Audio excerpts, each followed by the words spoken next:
the idea of coming from the West and how the West actually would have, influenced him in terms of his politics. Very much what he took to be his politics was the Constitution of the United States and the first 10 Amendments. That, for him, outlined a reasonable way that human beings could live within a society, that it guaranteed the individual specific rights, and that it limited the rights of the state. It limited, the influence of religion. It allowed a person to be free and open, and that very much was his idea about what the West was. It was an open place in which we can agree upon these things. This is the framework. This is the basis. And that is essentially if you continue and read everything that he wrote, that's what it all comes back to.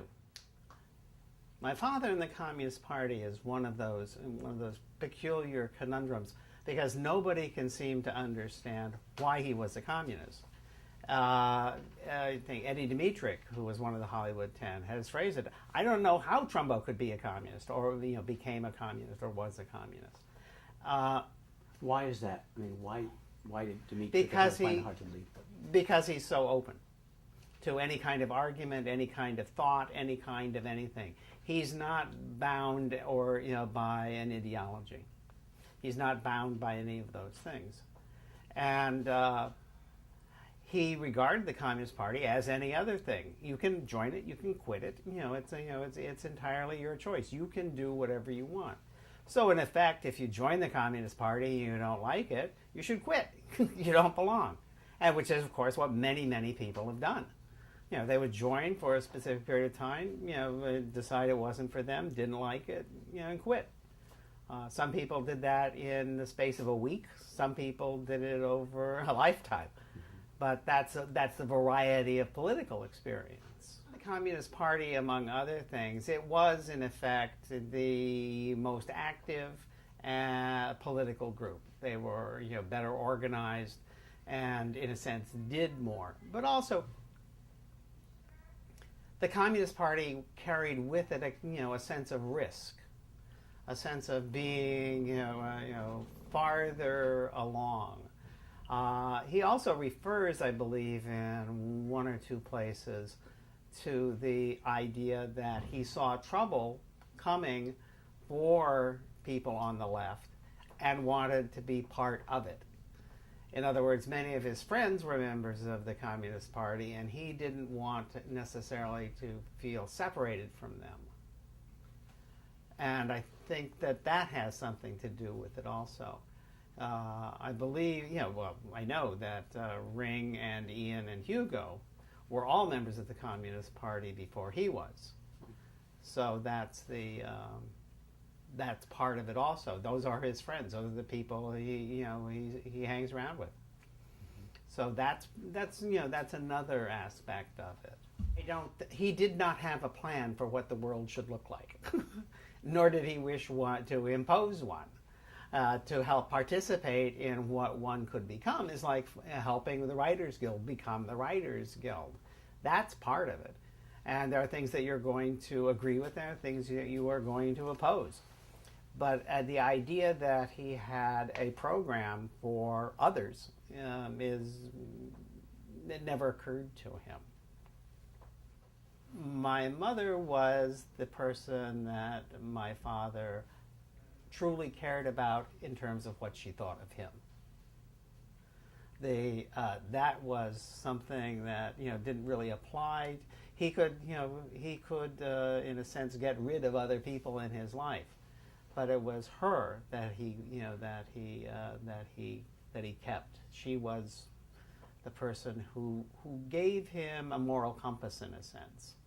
She was the one that he tried out ideas on. She was the one that he would write an outrageous letter, to somebody, and she would give it to her, and she said, "Well, are you sure you want to send this letter?" That sort of thing. So she performed, that for him. She was, in a sense, that kind of conscience for him. And one of the things is that they were enormously loyal to each other. You couldn't find, her, speaking against him at any time, or vice versa. So, but my mother is a much more covert person as opposed to my father, so that getting to know her is a different process, and she's very different than my father. So, in a sense, they're the odd couple.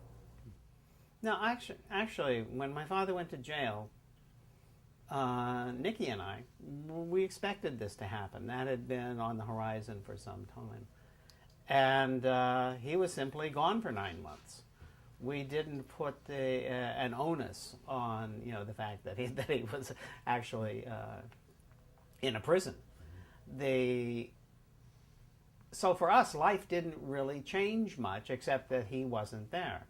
And given that in those days he was working at nights and asleep during the days, it didn't. We weren't missing him much anyway. We weren't. Neither she or I was frightened, as I recall. I don't think that jail was something we thought was fearful or shameful. And the community there in the mountains was probably as good a place as any to be. And while he's in jail, my sister, who is, what grade then? Perhaps the 8th grade, receives a medal for good citizenship from the American Legion. So it's very difficult to characterize, America's politics and what happens in different places in different times. Prison visit was more interesting than the homecoming. Okay. In fact, what happened when he was released, my mother went to Kentucky, and from there they went to New York City, and from New York they came back to the ranch, and all the attendant problems of how do we start again? What are we going to do? What's the world look like now? So his coming home was. Actually, I think it was more exciting when he came home in 1945 from the South Pacific. Visit to the prison was interesting because we traveled by train, I believe, to St. Louis, and then there was a change of train to what was then called the Sportsman, which took us down into Kentucky, into Ashland. And what was most memorable was seeing segregation at work, that at some point there are effectively 2 train stations, one for blacks, one for whites. And there are, a separation of bathrooms. There's a separation in the movies, as I learned. So that suddenly, you're looking at an America that you've read about and you've heard about prejudice, but now you see it, and you see people behaving in different ways. You see, people, people who are black sort of moving away so that white people can, there's a very subtle social relationship that occurs. And that was the most striking thing for me, aside from getting to see, a real jail, which was, thrilling in itself. So I never felt particularly deprived of anything because of the blacklist. I mean, that sounds strange, but living through it, it seemed to me that this was our life. And one of the things is that it was always interesting. Something was always happening. This was not dull. So in that sense, it was really interesting. We're involved in the movie business, but not involved in the movie business. It's the secret movie business. What can be better than that? So I recall in high school, my friend Phil Catherall ended up managing the local theater. And one day he said to me, "Hey, your dad was down at the theater." I said, "Yeah, we're doing what?" And he said, "Oh, they were screening this movie." And my father was down there with Frank and Maury King, looking at some monster picture and taking notes to write English subtitles for the Japanese monster picture that they plan to buy and release. So that's just a day at the office, in a sense. That's what the blacklisted writer does in 1958, I think it probably was. So those things are always kind of interesting. When I was 16, I got a driver's license. And my father decided that this was an opportunity for him not to have to go to banks and not to have to go see producers and not to have to use couriers and that sort of other methods of getting money or transferring materials. So, like scripts, for instance, stories, contracts. So I became the person who did that, and I would go, to producers and pick up cash, like a couple of $1,000s, which in those days was, more than it is now. So I think actually the earning $5,000 a year in 1951, 52, 53 was, earning, a decent salary. I think it was. I think if you look up median income, it's around in there. So I would be going around picking up money here and there, taking it to this bank or that bank, depositing it under a different name, and then going back a little later and withdrawing and taking it to a third bank and working the money around that way so that the producer is protected, not my father. He's beyond protection. But that is a way that the producer cannot be traced by anybody who might be, looking for a financial trail.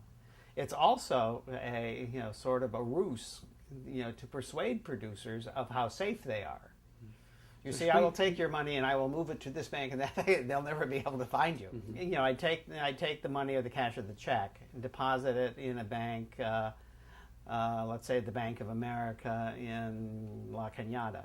And then after a while, I would take that money and put it into the bank that my father used, which was the Great Western Bank in Pasadena. So that there's a way that the money really just doesn't go from name to name to name. If it's a check, for instance, the check was cashed in an account for John Abbott, for instance, which was one of the names he used. All of this is perfectly legal. And bank accounts under other names, writing on and all of this is standard for lots of people doing business as. But what it does is the trail of the check stops there, and then where the money moves from there, nobody can really tell. So, and as I say, the dangers were part of what you needed to do was convince the producer that they were going to be safe. None of this would get out. And they said, but what about tracing the money? You say, here's the situation. We do this with the money. So it's part of the theater as much as anything else. Meaning that his son Chris would be doing this? Oh, yes, yeah. Okay. So I remember the first time I met the King brothers. That was that was the circumstance when I was 16. So John Abbott, or Dr. John Abbott, was one of his pseudonyms that he used a lot, and so that was fairly. When the phone would ring and it's for Dr. Abbott, so we knew that this was a client of some kind or the secretary, whoever it might be. But so that name will appear on all the contracts and all the correspondence between him and anybody that he is doing business with. So when it came to Ray Murphy, who was his collaborator on a screenplay, and Ray Murphy died, the only trail is John Abbott. And so my father had to explain to his mother who Dr. John Abbott actually was, that this was the cover that he was using for this enterprise. And he was successful.